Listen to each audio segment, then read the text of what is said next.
So this is an update. As people know, I was due to be in court this Friday, the 22nd, recharged because I caused anxiety to 10 Muslim paedophiles.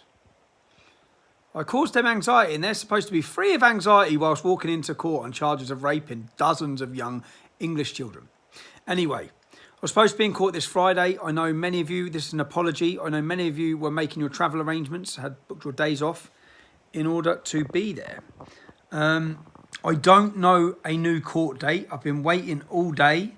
I got first told of suspicions tomorrow that it's going to be adjourned, but I'm now being told that I won't be in court this Friday. From what I understand, it's going to be probably in May. That'll be a year since the time of the offence. What offence? What am I talking about, the time of the offence? There was no offence. Anyway, this is to let you all know that May the 22nd is 99% not happening. 99% going to be in May. But I'll let you all know tomorrow for sure. If you had made plans, I apologise. I thank you first of all, but I apologise. If you can, what I'm going to do, so this was supposed to be on Friday the 22nd. Now on Friday the 29th, the date that we are still due to leave the European Union. Many thousands are going to be gathering in London. It's a Friday. If you were coming on the 22nd, I'd ask you to please make your way to London on the 29th. I'm having a meeting tomorrow with some other people to look at the prospect of having a large stage and PA system and organising a proper demonstration, but we'll have a chat first tomorrow to see the logistics around that. But what I will say is that Friday the 29th, our Independence Day, supposedly, will either be out celebrating or there'll be people wishing to protest the start of a movement again. So 22nd is off, 29th is on. Anyone who signed up at tr.news, please do. So I'll give you all the updates for the 29th on there. I'll also give you the updates for when I'm next in court on there. My court case, eh? What about my court case? So, before my court case, Brexit betrayal, round 2, 29th. London. Make your plans. Make your arrangements. Be in London. I'll be there. My court case. So, what we now have, Cambridgeshire Police come to court and lied.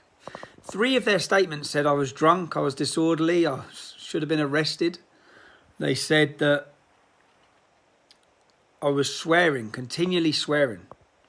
In the entirety of the video, my video, the only video evidence because theirs had been deleted. In the entirety of my video, I didn't swear once.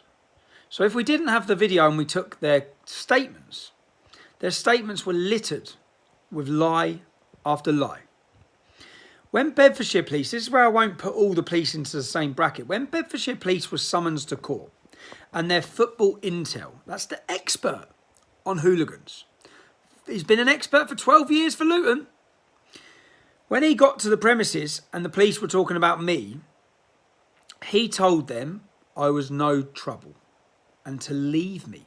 And he wouldn't advise moving me. There was no need to move me.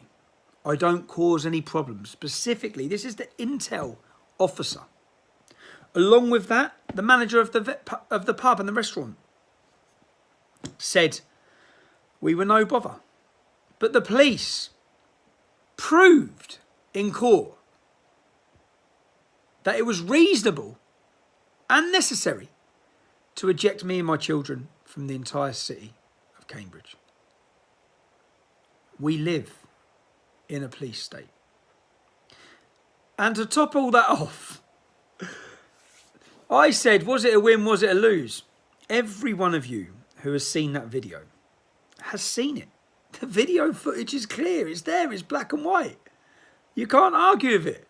How a police officer can defend that. And not just defend that. How a judge can. My court case was supposed to be in Cambridgeshire County Court. It was moved the day before to Peterborough County Court. Was it to be in front of this judge? Who clearly, the Luton police officer come to court and said that when he come into the pub, when he first come in, my children were upstairs with me. And then when he come back to the pub, I was outside on the grass with my children. The judge said, in her summing up, I think that police officer must have got it wrong. He was mistaken. My children weren't with me in the pub. She just rubbished the police officer's testimony of what he saw. The police officer who had nothing to lie about because he wasn't covering his arse because he was Bedfordshire Police, not Cambridgeshire Police. Oh, man. So, it's now legal, which is the scary part for me. It's a test case that means that anywhere I go, police can now come and tell me to leave a city, even when I'm with my children. We live in a police state. And to top all of that off, she charged me 38 grand. I actually just laughed my head off in court. At the end of the court case, I said, once she said her verdicts, I said, can I say a couple of words? She said, no. I said, well, I'm going to say a couple of words. I'd like to thank you. I'd like to thank you for exposing this system. To all the people, and do you know what? When they talk about radicalisation, things like this are a radicalising factor. When people, the system, the legal system, the court system is supposed to hold the police to account when they do something wrong. Anyone who's watched that video, anyone can see that was wrong. When the police are even saying, and the judge even said in court, I done nothing wrong. But yet they still find it legal that I can be removed from an entire city and my children can be followed with cameras, so much so that they're terrified, screaming, hysterical, crying. That's all legit. When the police do that, they show you, actually, the police can't be held to account. Not if it's someone who talks about Islam anyway. Just like they talk about radicalising factors. You think censoring people, you think that's going to have a good effect? You think taking away people's platforms? 1.2 million people follow me on Facebook. You think removing that platform, that doesn't change their views? It doesn't change what they believe? In fact, it just makes them see. If we want to, which I always say, the democratic process is the answer to these problems. But how? When the message they're sending, say for example, I set up my own political party. Anyone who follows me will then feel, well, we're not even allowed to have our political party. We're not allowed to have our voice or talk about it because we're censored everywhere. So what choice do you give people? When you take away their platforms, when you don't let them speak about issues, you, and solely you, the people censoring reasonable debate, you will be responsible for creating monsters. You will be responsible for creating terrorists. You, not anyone else. The effect of censorship does not work. It doesn't work. You're just going to anger people and drive them underground, rather than giving them a centre for debate where people's ideas can be challenged. Not anymore. But anyway, to the judge and the establishment who charged me £38,000 for being harassed and persecuted and driven from a city with my children.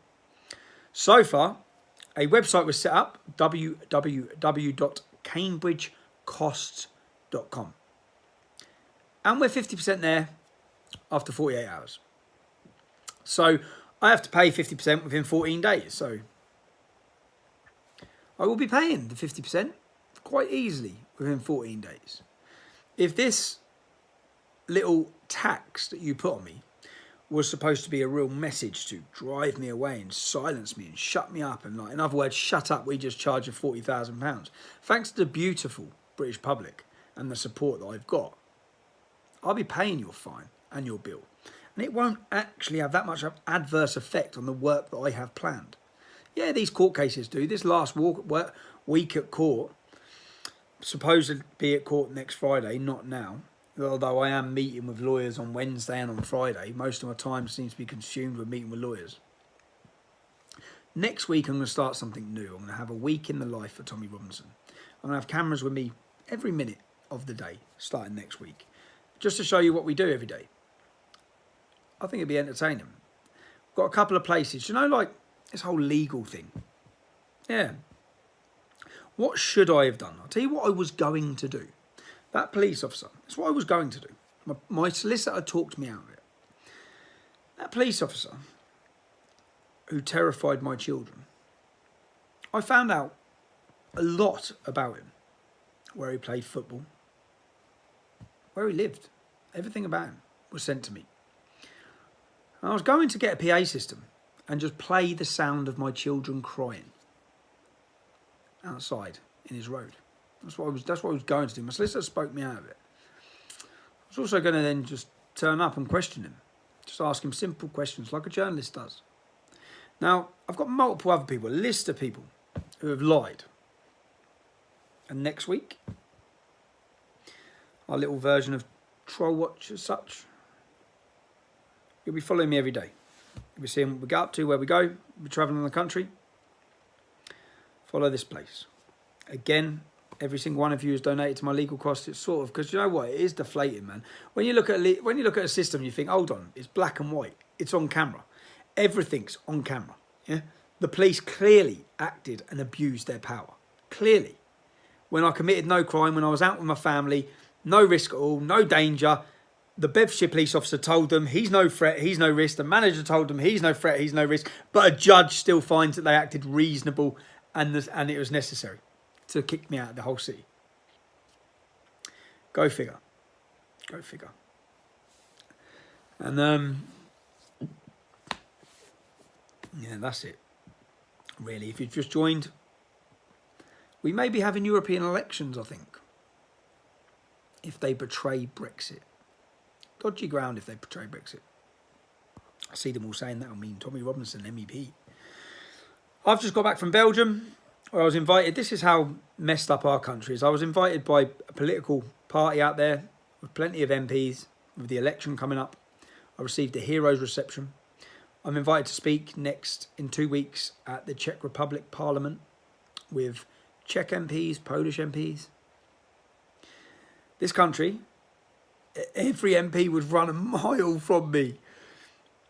Well, and they look down their nose upon us all.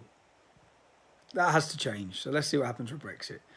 Please make your plans for Friday the 29th. Be in London. One final time. The 22nd, my court case. It's not happening on the 22nd. It's going to be put back. End of April, beginning of May, I understand. I'm sorry and apologise if you made your travel plans. It'd be great if you could change those plans to the 29th, the next Friday. I'll be in London, so many thousands of others, celebrating or protesting Brexit. And to, again, one more time, everyone who's donated at cambridgecost.com, if you haven't signed up, please sign up at tr.news so I can keep in contact with you, because I'm sure this platform will soon be deleted too. Thank you very much. What time on the 29th? Everything about the 29th, my plans anyway, will be emailed out. I have hundreds of thousands of you now who have gone to www.tr.news. If you go there and just sign up for the newsletter, I can then ping you, because the only way I've got of contacting you now.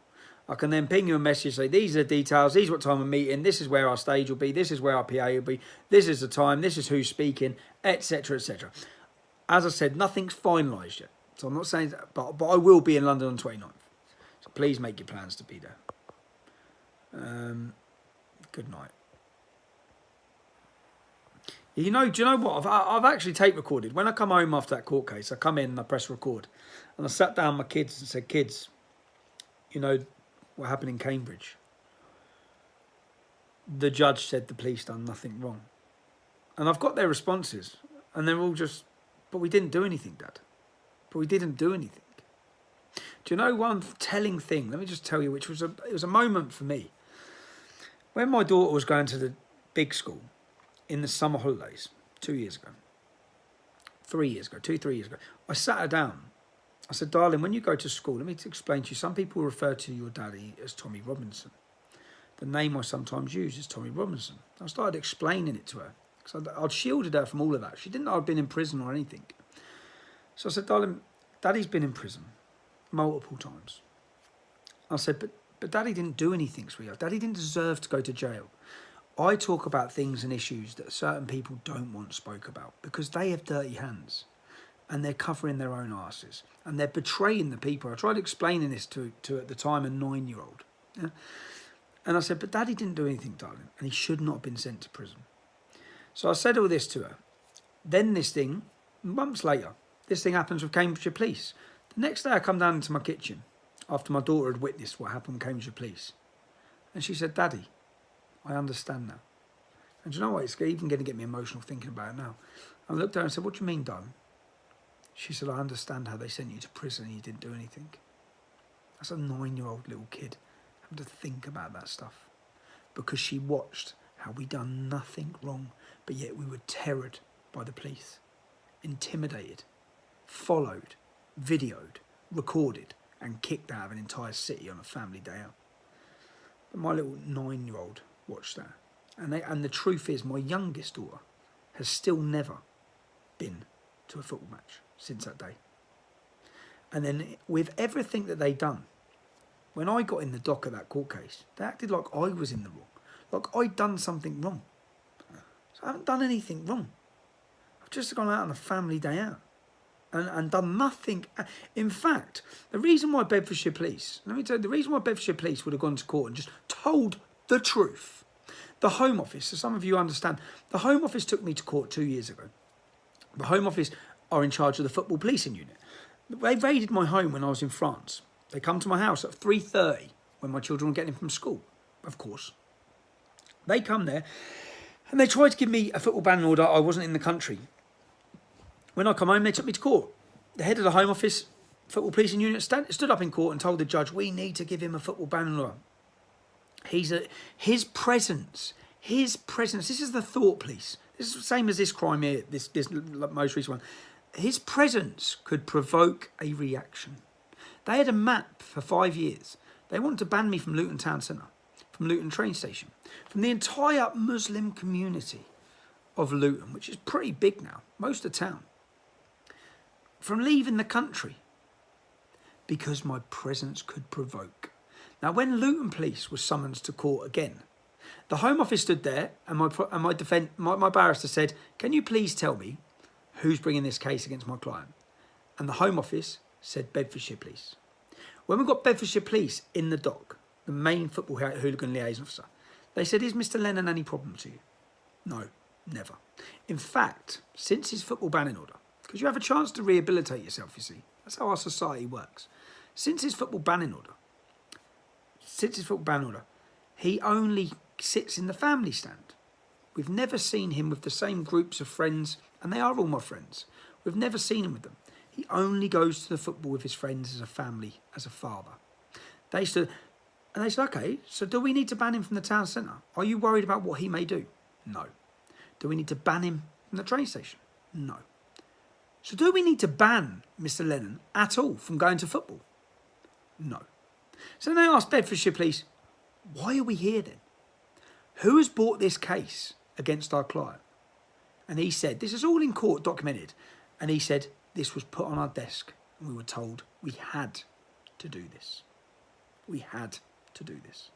And then the judge's summing up of that case was, this is vague. The police's evidence, i.e. the Home Office, the football policing unit, was vague, cagey and dishonest. You can go read all this. This was 2 years ago. Now this latest one there where they eject me from a city. And again, Bedfordshire Police. And I appreciate it, I really do, because I haven't had a good run-in with Bedfordshire Police at all. But to see a police officer stand on oath, they sign up to protect and serve. And they're supposed to be honest. And to see a certain section of the police just lie and lie and lie. But then see another police officer who you know would be under immense pressure. He's in a real situation there. If he comes out and tells the truth, it looks like he's on my side. And I can assure you these officers are not on my side because I've known them for 14 years. I know that officer who stood on the dock. And I can assure you he's not a follower or a supporter of my work. Yeah? But when on oath, he stood and told the gospel truth, that I'd done nothing wrong and that I shouldn't have been ejected. And do you know when the judge said, yes, but Mr. Lennon got angry? Do you know what that police officer said whilst on the oath? He said, if I was out with my 3 children and police officers come up to me and ejected me from a city, I'd get angry. That's what he said.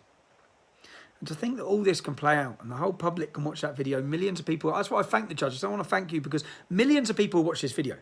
It's indefendable. You can't defend it, but here you are defending it. So all you've done is send a message out to the British public that the police are not accountable when they do wrong, because they clearly done wrong. But I wasn't bothered about you sending that message to the British public. You've sent that message to my children. I had to sit my children down and say, you know what, kids? But I did explain to them the situation with Bedfordshire Police. So I did explain to them that Bedfordshire Police were absolutely appalled at what happened to them in that day. And do you know what? The first time, every time I take my children to football and I see these police officers who were present that day, they go out of their way to be super nice and super kind. And for that, I appreciate it. So for all the run-ins I've had with Bedfordshire Police, I absolutely respect the fact and your honesty and your integrity in your job. Other than that, I'm going to say good night. I've got an early start in the morning. Thank you. Peace. See you on the 29th.